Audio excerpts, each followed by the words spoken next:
Pinagpalang araw ng linggo na muli po sa ating lahat. Sa hapong ito po ay tatalakayin natin ang isa sa mga pinakapopular na mga na ipinaunawa sa atin ng Panginoon na isang parable mula sa Matthew 25 verses 1 to 13 na pinagmagatan po natin God's kingdom is for the spiritually prudent.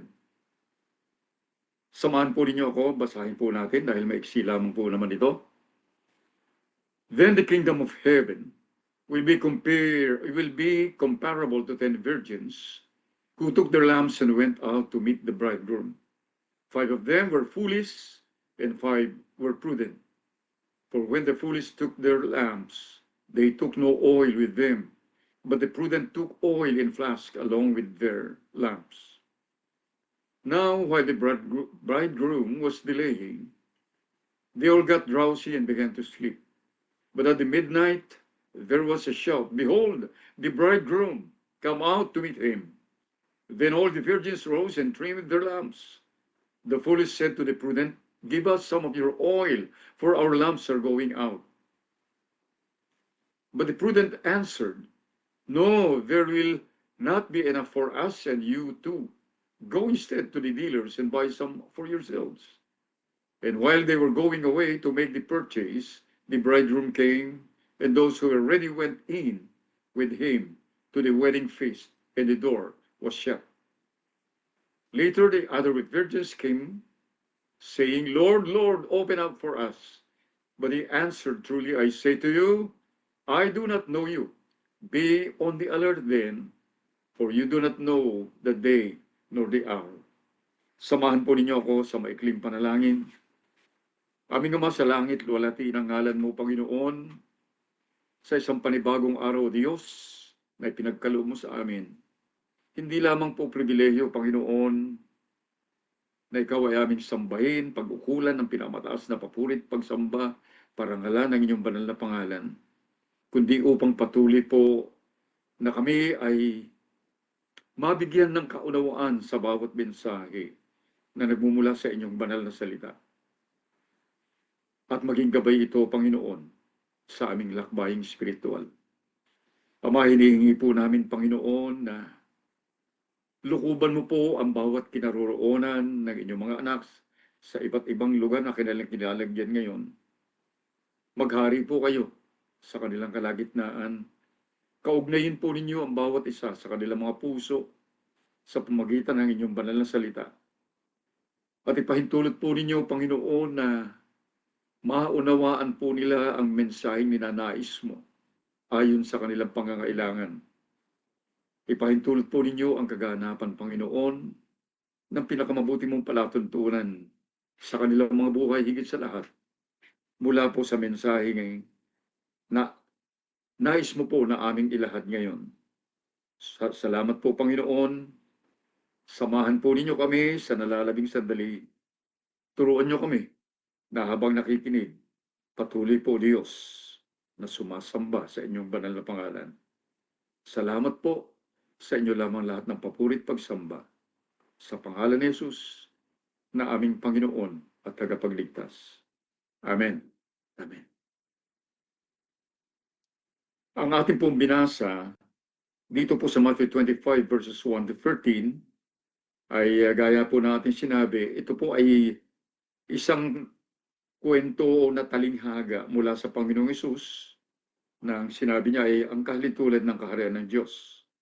At ito ay patungkol po sa kinahinatnan ng buhay ng 10 babae na nagbibigay po ng paglalarawan sa atin ng 2 uri ng buhay ng tao na parehong nagnanais makapasok sa kaharian ng Diyos.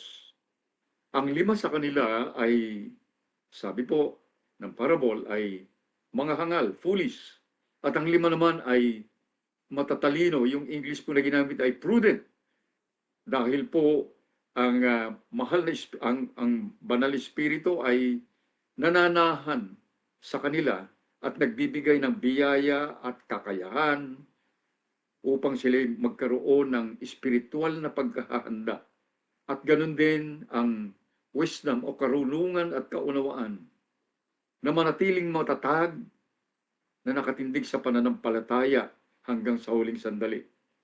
Yung pong limang hangal ay nakadepende sa kanilang sariling kaparaanan, sariling kaalaman, sariling kaunawaan ng buhay patungkol sa relasyon sa Panginoon at inaasahan nila na sila'y makakapasok sa kaharian ng Diyos sa pamamagitan ng sarili nilang kakayahan, sa pamamagitan ng sarili nilang ginagawa, panlabas na anyo ng Christian life na nakadepende sa kanilang ginagawa, nakadepende sa human way of religiosity at hindi nakadepende sa gawain ng Espiritu Santo.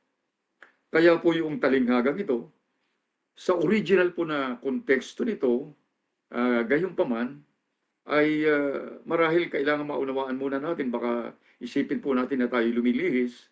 Sa original context po ay tila baga nagbibigay po ng kaunawaan ito patungkol sa darating na judgment o paghatol ng Panginoon sa mga buhay pa ng mga Hudyo.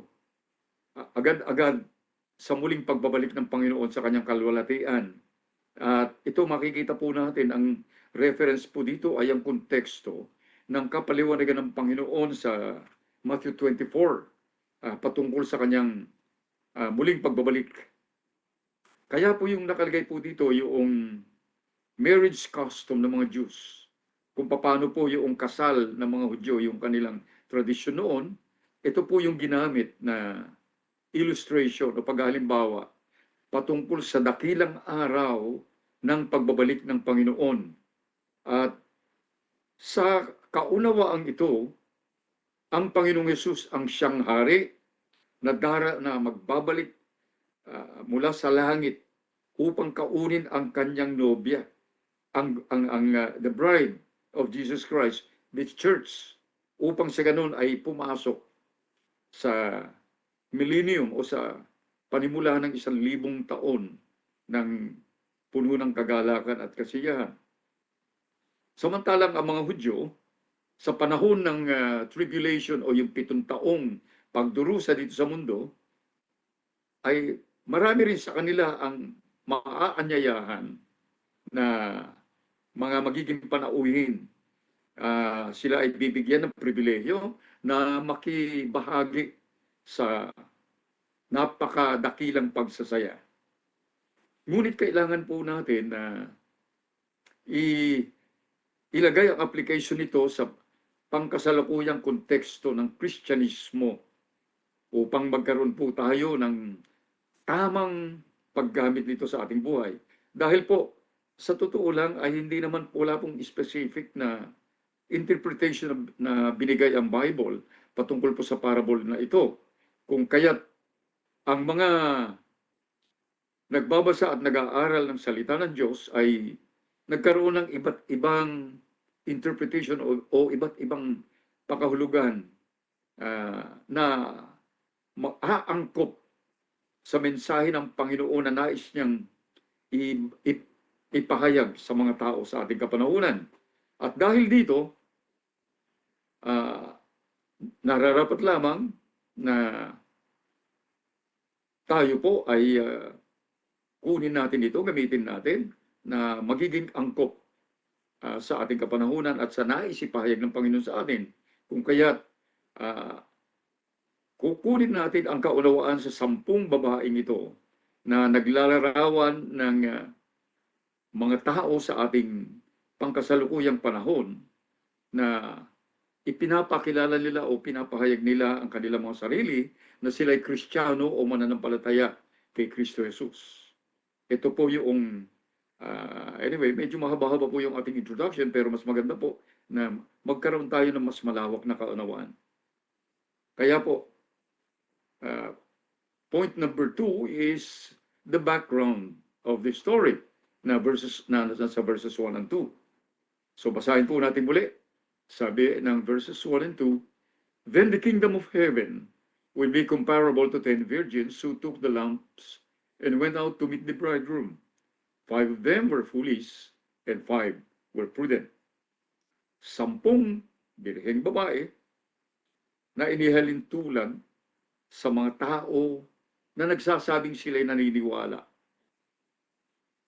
sa Panginoong Hesus at sila'y Kristiyano, na lahat sila ay nagnanais na makapasok sa kaharian ng Diyos. Ngunit, sabi po ng Panginoon, ang 5 sa kanila ay, sabi ng Panginoon, ay mga hangal. Samantalang yung pangalawang 5 ay mga matatalino.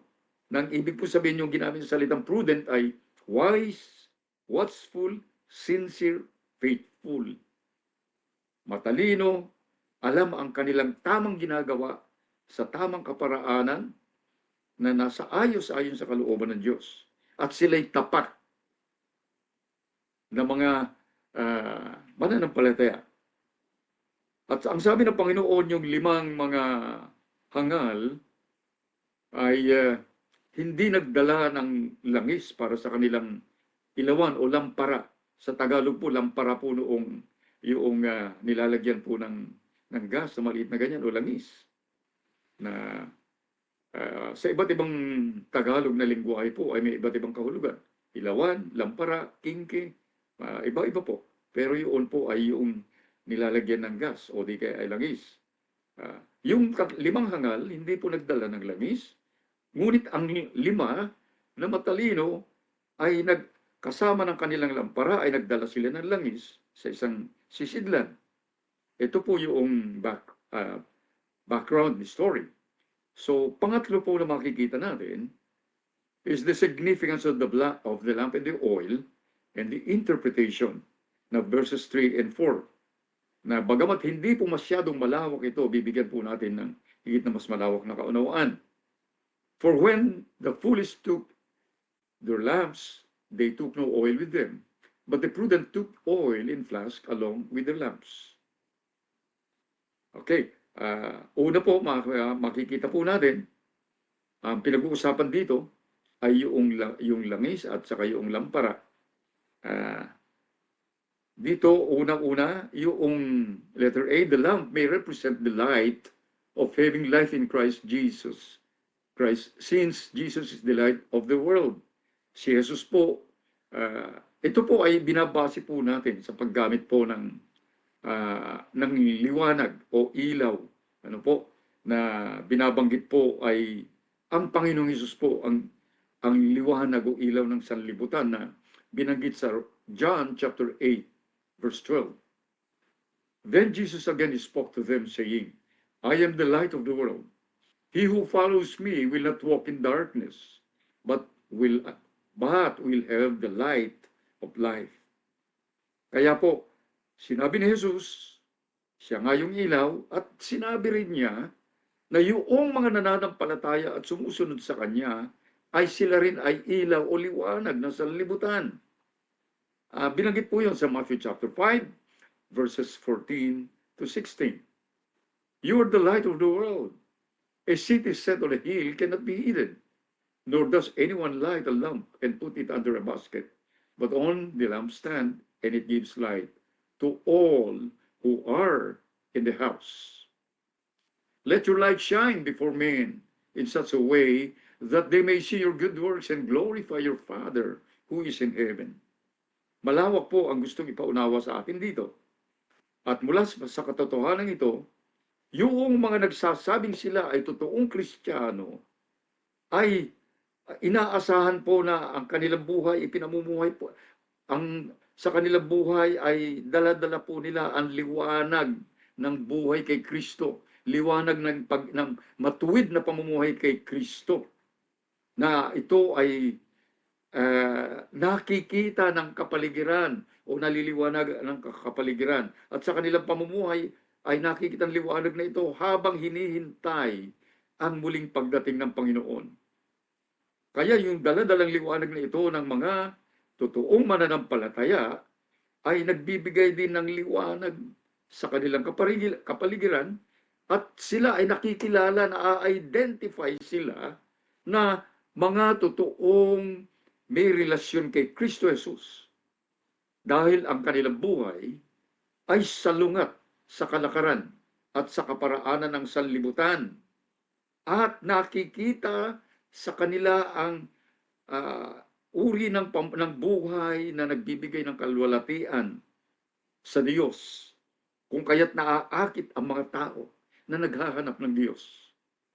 Yun po yung gustong ipakita sa atin dito. Kaya ngayon sabi ron, let your light shine before men, that they may see your good works and glorify your Father who is in heaven. Kaya yung totoong ilaw, yung totoong liwanag, hindi para hangaan yung tao, kundi upang makita ang kalulatian ng Panginoon at mabigyan ng papuri ang Panginoon. And letter B, yung langis o yung oil, the oil for the lamp represents the Holy Spirit and His work in the lives of those who are saved. They will endure up to the end. Ayan po yung yun langis na makikita natin. So, unang-una na siguro maintindihan natin dito ng Espiritu Santo ay naroon sa mga totoong mananampalataya at ito ay patungkol sa yung langis ay patungkol sa Espiritu Santo at ang kanyang ginagawa sa buhay ng mga taong totoong nanampalataya, totoong may kaligtasan. Ito po yung makikita po natin. Kaya't ang nangyayari po sa kanila, nagagawa nila na maipahayag ang buhay kay Kristo dahil nananahan sa kanila ang Espiritu Santo. Ito po yung isang mahalagang bagay. Pangatlo, yung letter C, the lamp of the foolish virgins are like the outward profession of faith with outward acts and works only for people to see. Okay, yung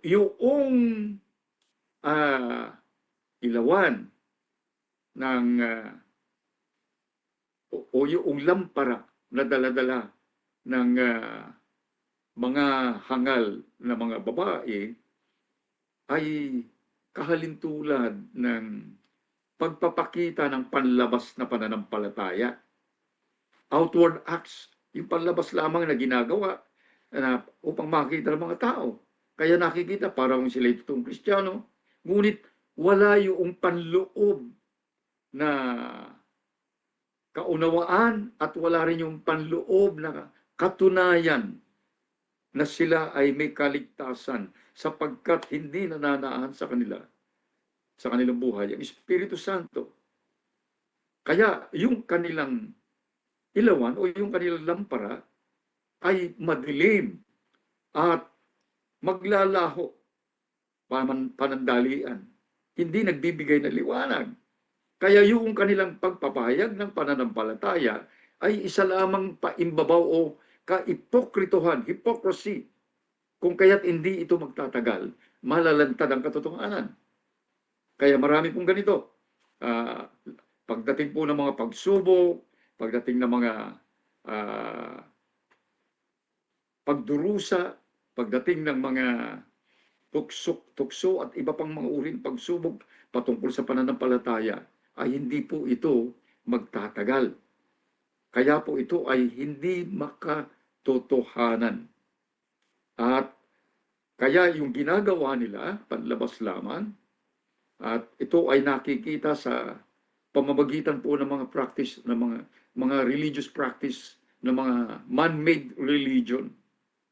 Ang mga hindi totoong mananampalataya ay nagkakanlong sa mga man-made religion. Lahat po actually ng religion sa buong mundo na mahigit 4,000, more or less 4,200. Ang lahat po ng ito ay man-made. Kahit na po paulit-ulit na mayroong pangalang Jesus Christ sa loob, hindi po nangangahulugan na ito'y totoo sapagkat ito po ay isang kaparaanan upang linlangin ang tao at ilihis sa personal na relasyon kay Kristo, na sa pag-aakala nila sa kanilang ginagawang pagpapractice ng kanilang reliyon, sila ay mananampalataya at na umaasa na sila ay pupunta sa langit. Ngunit ito po ay hindi makatotohanan. So yun po yung malungkot na katotohanan, masakit na katotohanan, ngunit kinakailangan po nating ipahayag ang katotohanan ito. Masakit ang katotohanan, ngunit ang katotohanan ang magpapalaya sa atin. At ang katotohanan ay masusumpungan lamang sa salita ng Diyos sapagkat si Kristo ang katotohanan at ang kanyang salita ang siya lamang basihan ng lahat ng katotohanan. Point number 4. Why the delay? Kasi makikita po natin dito ay naantala, napatagal ang pagdating ng bridegroom. Yung tila baga pagkaantala ay hindi po totoong pagkaantala, kundi pagbibigay ng Panginoon sa lahat ng tao ng pagkakataon upang tumugon sa kanyang paanyaya. Kaya ito po ay para sa lahat ng tao. At doon naman sa mga nag-aakalang sila'y Kristiyano, ngunit hindi makatotohanan ng pananampalataya, na sana ay mapagtanto nila na hindi makatotohanan yung dalala kundi paimbabaw na Kristyanismo upang sila ay magsisi at magsuko ng kanilang buhay sa Panginoong Hesus bago dumating ang araw ng paghuhukom. Kaya po, yung delay na yun, hindi po totoong delay. Binanggit po ito ng 2 Peter chapter 2, verse 9. Ito po, pakinggan natin mabuti ito kasi ito po yung totoo eh. The Lord is not slow about His promise, as some count His slowness, but is patient toward you, not wishing for any to perish, but for all to come to repentance.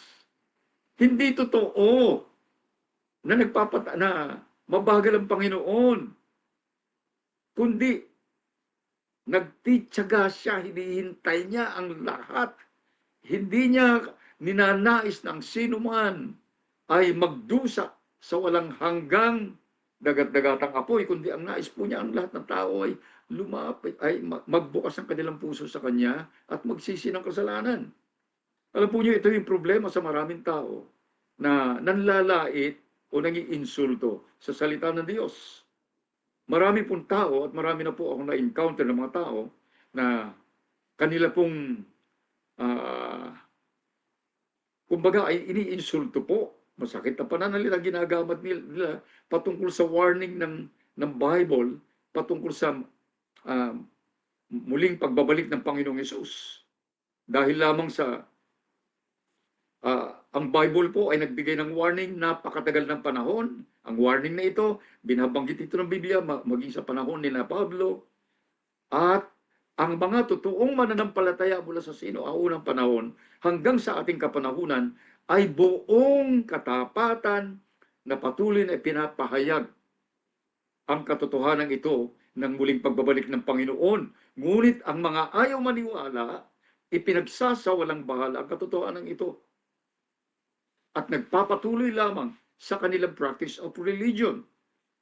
Hindi po yung totoong paghahanda ng puso at espiritu. Kahit na patuloy po itong pinapahayag ng mga anak ng Diyos, patuloy ang pinapahayag ng salita ng Diyos. Binagsasawalang bahala nila at ayaw nilang paniwalaan, ayaw nilang buklatin ang salita ng Diyos, ayaw nilang unawain, at sa halip ang kanilang ginagawa ay nananatili lamang sila sa kanilang kaparaanan, sariling kaparaanan ng false Christianity, false way of expressing their faith in the Lord, paimbabaw. Yan po yung malaking problema. At karugtong po na sinasabi rito, hindi nauunawaan ng tao na ang Diyos ay hindi sakop ng oras, ng panahon. Hindi siya sakop ng oras, hindi sakop ng minuto, hindi sakop ng isang linggo, isang buwan, hindi sakop ng taon. God is outside the realm of time. Hindi po siya apektado kasi siya gumawa nito. He is above everything.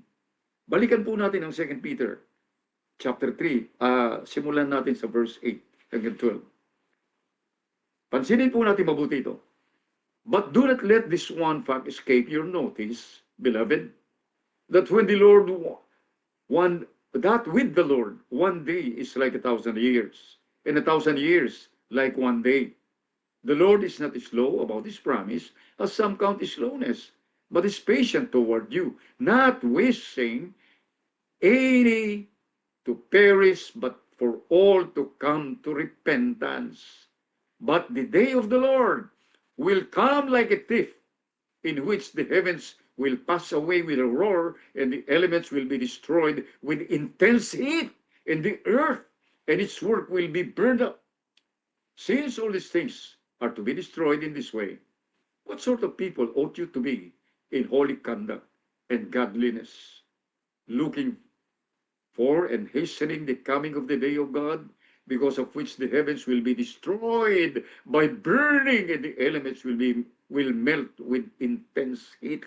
Sinabi na yung mangyayari. By the way, hindi po yung ibig sabihin na isang araw katumbas ng isang taon. Ang sinasabi po ay walang pagkakaibang isang araw at isang taon, 1,000 taon sa Diyos, dahil hindi siya sakop ng oras. Yun pong nais pakita. At dito po, pag dumating yung takdang araw, ay tutupukin ang daigdig na ito, walang matitira. Lilinisin sa lahat ng karumihan. Yun po yung magaganap. Ngunit tingnan po natin yung kabilang panig po o kabilang sitwasyon na hindi lamang po ito patungkol sa pagbabalik ng Panginoon. Dahil kahit sino po sa atin ay maaring dumating sa hangganan ng buhay dito sa daigdig. Dahil ito ay nasa ilalim ng lubos-lubos ang kapangyarihan at kalooban ng Diyos. Kaya't kahit walang paalala, walang warning, hindi lamang po patungkol sa pagdating ng Panginoon, kundi maging sa ating buhay, maaari pong walang warning, ay babawiin ng Panginoon ang ating buhay, ang ating hininga, anumang sandali. At ito ay hindi kayang arukin ng kaisipan ng tao. Because the Lord has sovereign will on everything else. Tayong mga tao, wala tayong karapatan na questionin siya. At dahil dito, ang bawat tao ay pinapaalalahanan ng salita ng Diyos na isuko ang kanilang buhay kay Kristo Jesus bilang kanilang Panginoon at tagapagligtas. Dahil wala nang ibang kaparaanan, wala nang ibang daan ng kaligtasan mula sa sumpa ng kasalanan at kamatayan at pagpasok sa kaharian ng Diyos, kundi si Kristo Jesus lamang. John chapter 14 verse 6, sabi po niya, I am the way and the truth and the life. No one comes to the Father but through me. Sabi ni Jesus, ako lamang ang tawing daan, ako lamang ang katotohanan, ako lamang ang buhay. Walang sino makakaparoon sa Ama, kundi sa pamamagitan ko. Marami po sa Bible ang makikita natin patungkol dito, ngunit tumungo pa tayo sa isa na lang, sa Acts chapter 4 verse 12, Gawa 4, talatang 12. And there is salvation in no one else, for there is no other name under heaven that has been given among men by which we must be saved. Pag sinimula natin mula sa verses 1 hanggang verse 12, ang tinutukoy po dito ay ang Panginoong Hesus. Walang ibang kaparaanan ng kaligtasan sa ilalim ng langit, kundi ang Panginoong Hesus ang tanging kaparaanan ng kaligtasan. Yung 10 mga babaeng birhen na naghihintay sa pagdating ng nobyo ay sa pagkanilang paghihintay sila ay maaaring napagod, inantok at nakatulog. At bigla-bigla may sumigaw at ipinahayag ang pagdating ng nobyo. Kung kaya't sila ay bumalikwas at inihanda nila ang kanilang daladalang lampara. Ang pagdating ng Panginoon, tandaan po natin, ito po ay bigla-bigla, walang warning, walang pasubali. At ang bawat isa na totoong nananampalataya ay handa sa kanyang pagbabalik kahit na po siya ay maidlip. Siya'y magigising at handa. Hindi lamang dito binanggit yun sa sa ating binabasa maging sa Matthew 24 verses 42 to 44. Binanggit po, sabi, therefore be on the alert, for you do not know which day your Lord is coming. But be sure of this, that if the head of the house had known at what time of the night the thief was coming, he would have been on the alert and would not have allowed his house to be broken into. For this reason, you also must be ready, for the Son of Man is coming at an hour when you do not think he will. Walang nakakaalam. Anumang sandali ay darating. Ito ay hindi lamang patungkol sa matiyagang paghihintay at matiyagang pagmamatiyag, kundi ito rin ay, ang ibig sabihin din ay ang patuloy at buong katapatan na ipinamumuhay ang matuwid na pamumuhay na kalugod-lugod sa mata ng Diyos. Kasi po, hindi po tayo pwedeng malingat kung biglang dumating ang Panginoon. Kaya ang totoo at matapat na Kristiyano, hindi niya papahintulutan ang kanyang sarili na magagambala o may istorbo ng mga makalupa na mga alalahanin at gawain ng sanlibutan. At hindi rin niya papahintulutan ang kanyang sarili na maging maligamgam sa kanyang buhay espiritual, na kapag siya naging maligamgam, maaaring siya masurpresa sa sandaling dumating ang Panginoon at hindi siya handa at siya ay maiiwan. By the way, marami po ang maiiwan na nasa loob ng church. Yung pong mga hindi handa, yung mga maligamgam, dahil yung mga maligamgam, pinagsasawalang bahala nila, so ang posibilidad, hindi totoong mananampalataya. At yung mga nagsasawalang bahala, yung mga nagkukunwari. Yun po ang problema. Point number 5. The faith of those who are professing false faith. Faith, F-A-T-E. Yung kahihinatnan o hahantungan ng mga nagsasabing sila'y mananampalataya, ngunit peke ang kanilang pananampalataya. Sa verses 8 to 12, basahin po natin, at ito sabi, the foolish said to the prudent, give us some of your oil, for our lamps are going out. But the prudent answered, no, there will not be enough for us and you too. Go instead to the dealer and buy some for yourselves. And while they were going away to make the purchase, the bridegroom came, and those who already went in with him to the wedding feast, and the door was shut. Later, the other virgins also came, saying, Lord, Lord, open up for us. But he answered, truly I say to you, I do not know you.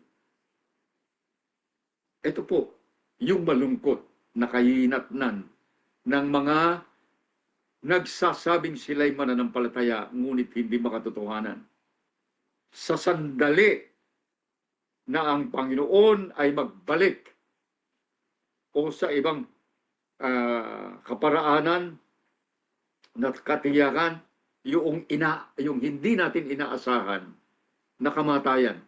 Either pagbabalik ng Panginoon sa sandaling inaasahan o kamatayan na hindi natin inaasahan. Kaya yung mga walang langis na dala para sa kanilang lampara o mga nagkukunwaring mga mananampalataya, ngunit wala sa kanilang Espiritu Santo, ay hindi na magkakaroon ng pangalawang pagkakataon. There is no more second chance. The moment the Lord comes, tapos na po.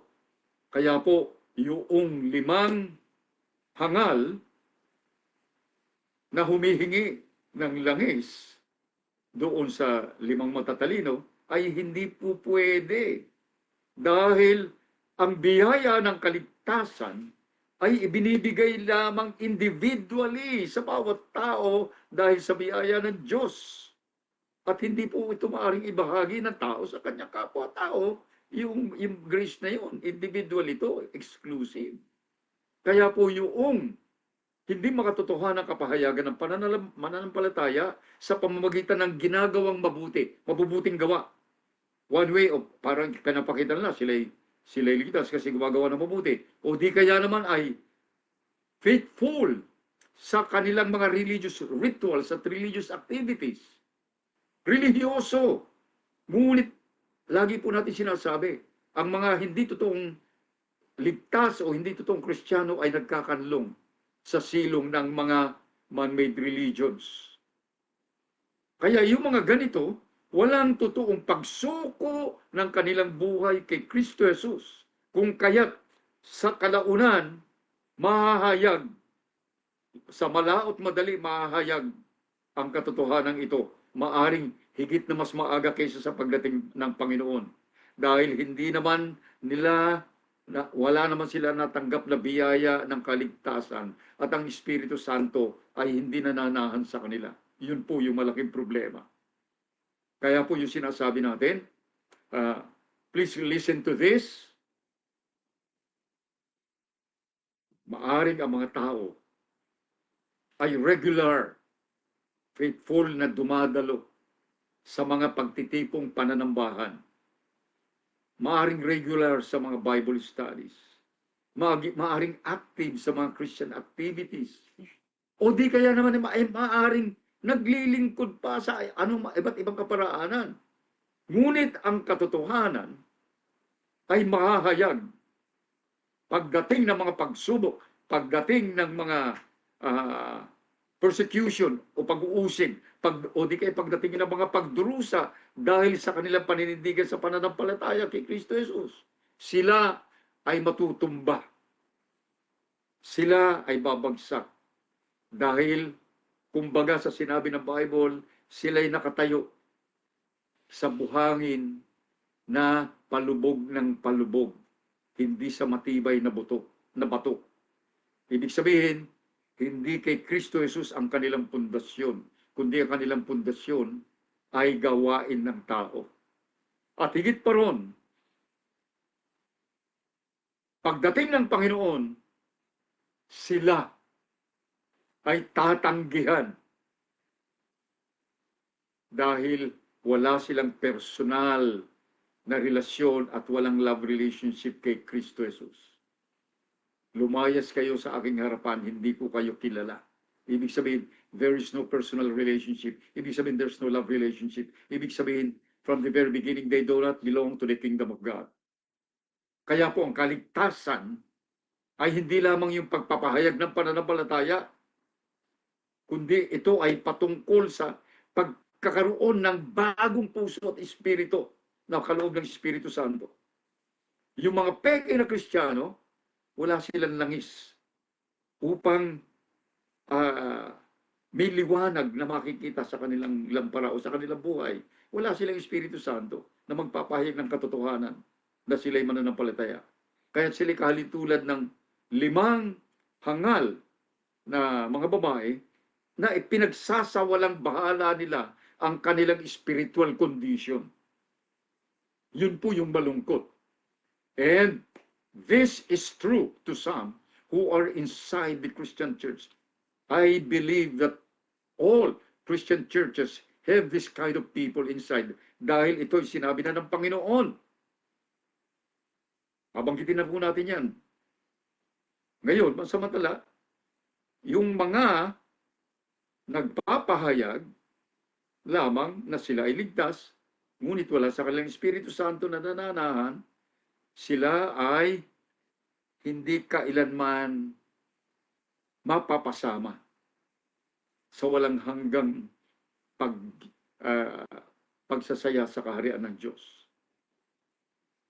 Kaya yung mga hindi handa na ito, pagdating po ng hari ng mga hari at Panginoon ng mga Panginoon, hindi po sila makakapasok sa kaharian ng Diyos kahit na anong mangyari. Sila ay itataboy. Yan po, makikita natin, itataboy sa langit at sila patungo sa walang hanggang dagat-dagatang apoy. Basahin po natin yan. Those who fail to be ready when the King of Kings and Lord of Lords comes cannot enter the kingdom of God, but instead they will be thrown into the eternal fire. Ang lungkot po niyan. Ano po? Kaya po yung verse 11, matindi po yung salitang ito ng Panginoon. Ano po? Yung, pansinin po natin yung sinabi, later the virgins also came, saying, Lord, Lord, open up for us. Lord, Lord, open up for us. Sagot ng Panginoon, sinasabi ko sa inyo, hindi ko kayo kilala. Ang sakit po nun. So, hindi kayo kabilang sa kaharian ng Diyos.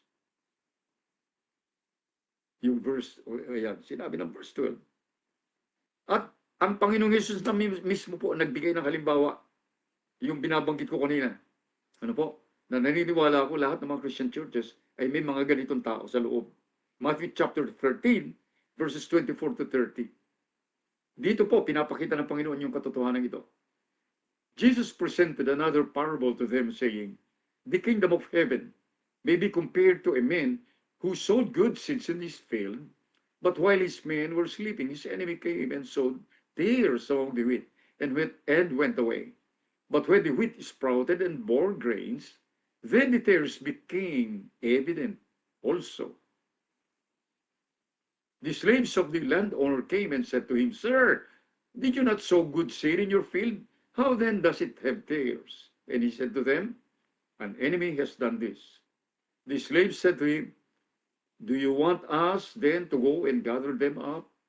But he said, no, for while you are gathering up the tares, you may uproot the wheat with them. Allow both to grow together until the harvest.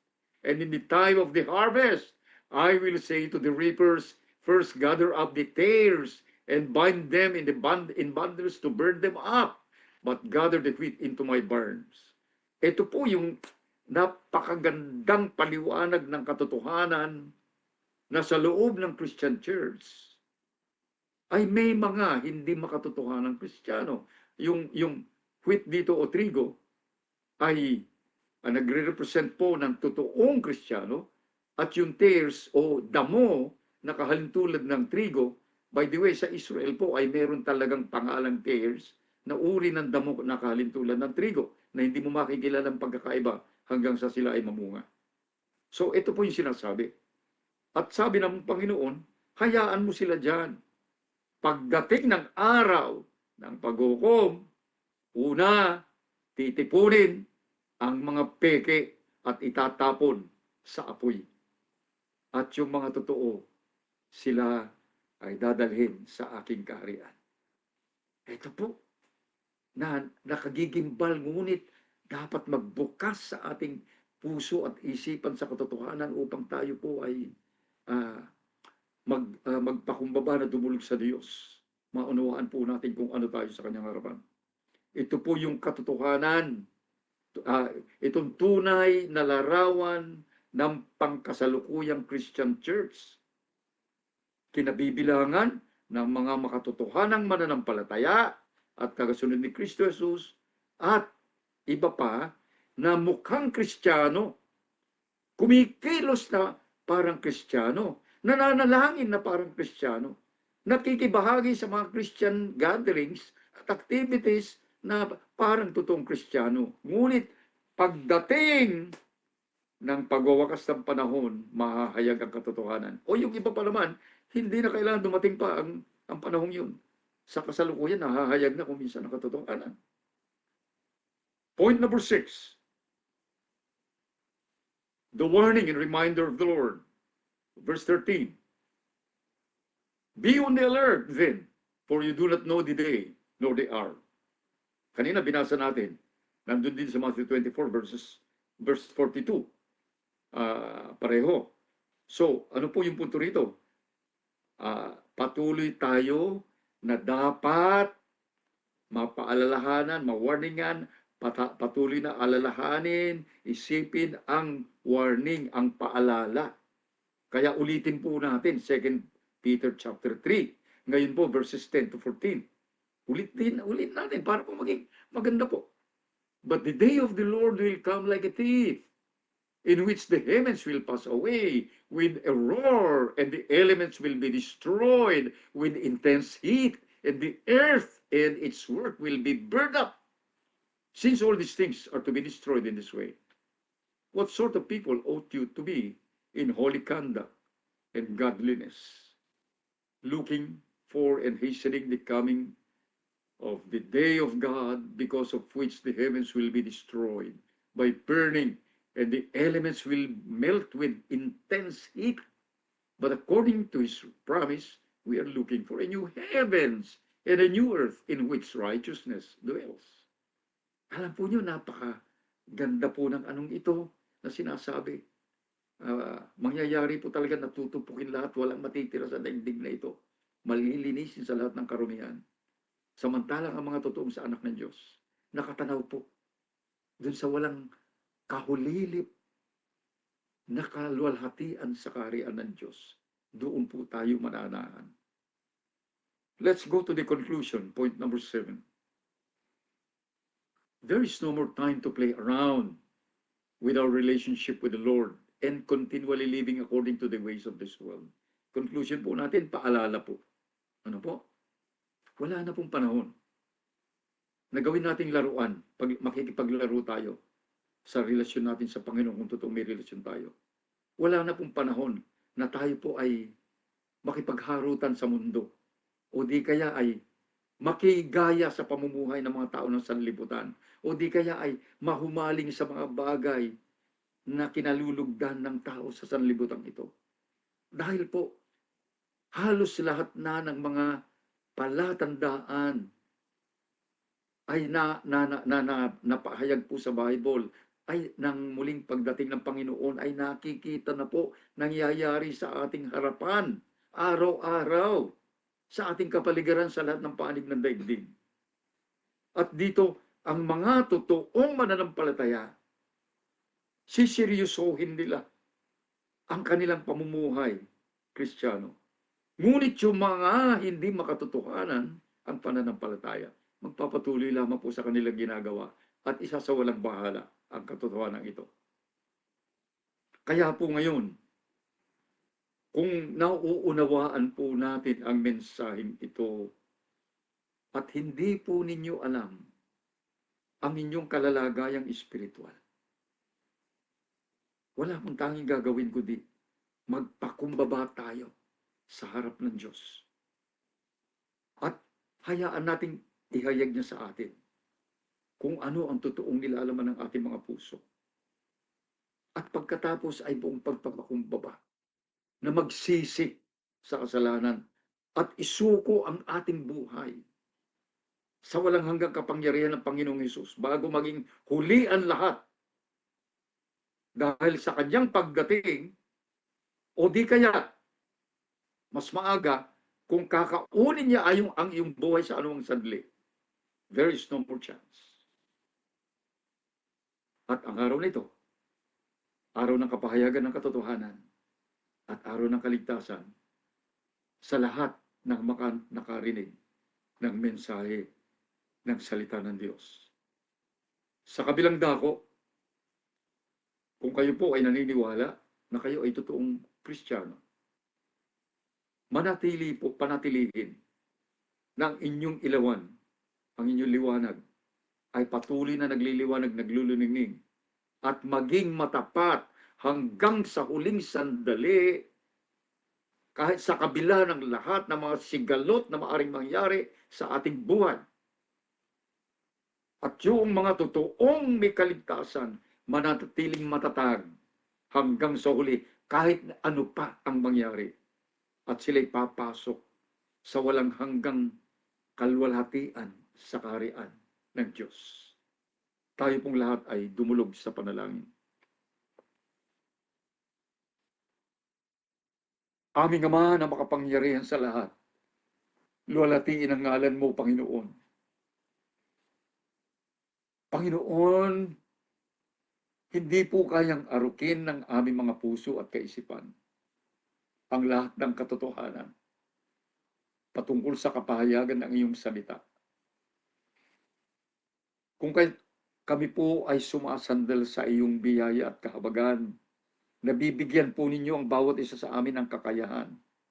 Nang lahat ng ito ay amin po maunawaan sa kaparaanan na ninanais mo upang kami po ay makalapit sa iyo, makadulog sa inyo ng buong pagpapakumbaba. Hinihingi po namin, Panginoon, na saliksikin po ninyo ang aming mga puso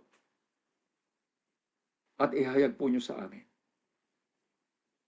upang sa ganon matutunan po namin kung papaano po kami dumulog sa iyo. Ama, sa lahat po ng mga walang katiyakan sa kanilang buhay, patungkol sa kanilang relasyon sa iyo, sa kanilang buhay espiritual. Aming Diyos, hinihingi po namin ang iyong biyaya at kahabagan na padadaluyin po ninyo sa kanilang mga buhay. Mabuksan ang kanilang patay na espiritu sa katotohanan at magsuko ng kanilang buhay sa iyo. At doon po, Panginoon, sa inyong mga anak na dumadaan sa mga pagsubok at kahirapan sa buhay dahil sa kanilang paninindigan sa pananampalataya. Hiningi po namin na pagkakalooban niyo sila ng iba yung kalakasan, katatagan at kakayahan na manatiling tapat hanggang sa huli na sa kanilang buhay, Panginoon, patuloy po na maparangalan at maluwalhati ang iyong pangalan. Salamat po, Ama. Muli po, Diyos, sa inyong mga kamay namin inilalagak ang buhay ng inyong mga anak. Samahan niyo sila, ingatan sila. Sa bawat araw pa ng Panginoon, patuloy po niyong ipahayag sa kanila ang lahat ng katotohanan. Ang iyong Espiritu at tanglaw ng Espiritu Santo at ang iyong salita, O Diyos, ang kanilang gabay, patnubay at kalakasan sa gitna ng lahat na mga maari nilang danasin dito sa lupa. Sila'y gagabayan mo patungo sa katuparan ng pinakamabuti mong palatuntunan. Salamat po, Ama, sa inyo lamang ang lahat ng papuri, pagsambat, pagluwalhati sa makapangyarihang pangalan ni Kristo Jesus na namumuhay at nagahari sa piling mo sa pakikipisan ng banal na Espiritu, isang Diyos, magpakasawalang hanggan. Amen at amen. God bless you all.